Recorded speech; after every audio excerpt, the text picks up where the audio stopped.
Hello everyone and welcome back to Babs Hockey.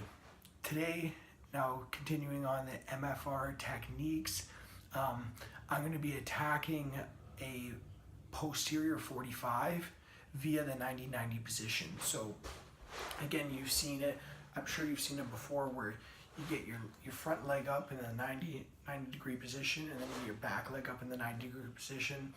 Again, I don't condone doing or support doing exercise like mobility exercises in isolation for, like, say, your hips or your groin or in this position, because again, it's fostering a very isolated movement or an isolated area and really breaking that connection in your body.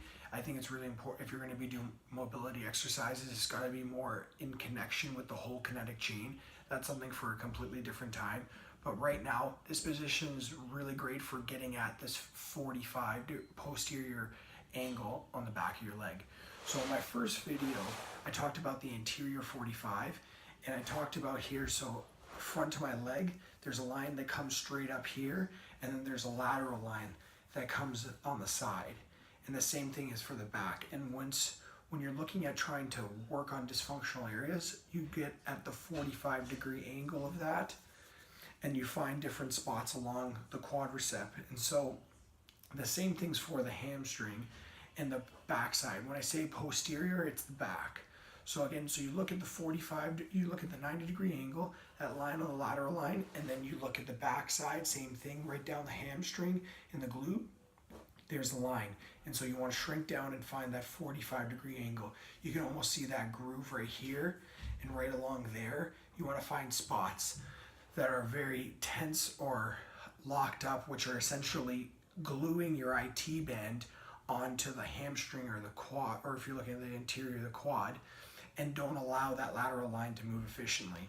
And so what I like to do is get right up at the top where the glute, right up here, so again that 45-degree angle, but right up here closer to the glute, and I want to get into that 90-90 position right here, and I just want to hold it down on that area.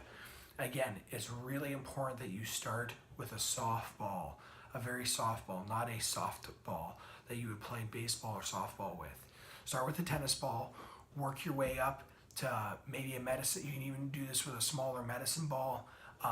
Then work your way up to a lacrosse ball, and then some of these other MFR balls out there that are they're easy for working on those areas that get a little deeper. But again, that's for more of the experienced user. So again, start with that tennis ball, start with something softer so that you can work in that area and work your way up. I recommend 2 minutes aside. Again, once you get it, you switch over and again, get in that 90 position, hit that 45-degree angle, chest up, and just sink right into that spot. Okay. Again, it's very important that you work on this spot because of hockey, you move in a way that's different than the gait cycle than which you would run, because when you're running, you're going straight up and down. In hockey, you're opening up your hips and pushing out, and so you're going to see a valgus knee where your knee collapses in. That's how you get that explosive power. Again, you're going to be moving in weird angles. So those 45-degree angles are going to be a lot more tensed up on hockey players. So it's really important to work these areas out. I hope this helps you. If you have any questions, drop a comment or like below. Please subscribe to my YouTube channel, check out my website, and I look forward to helping you get to the next level.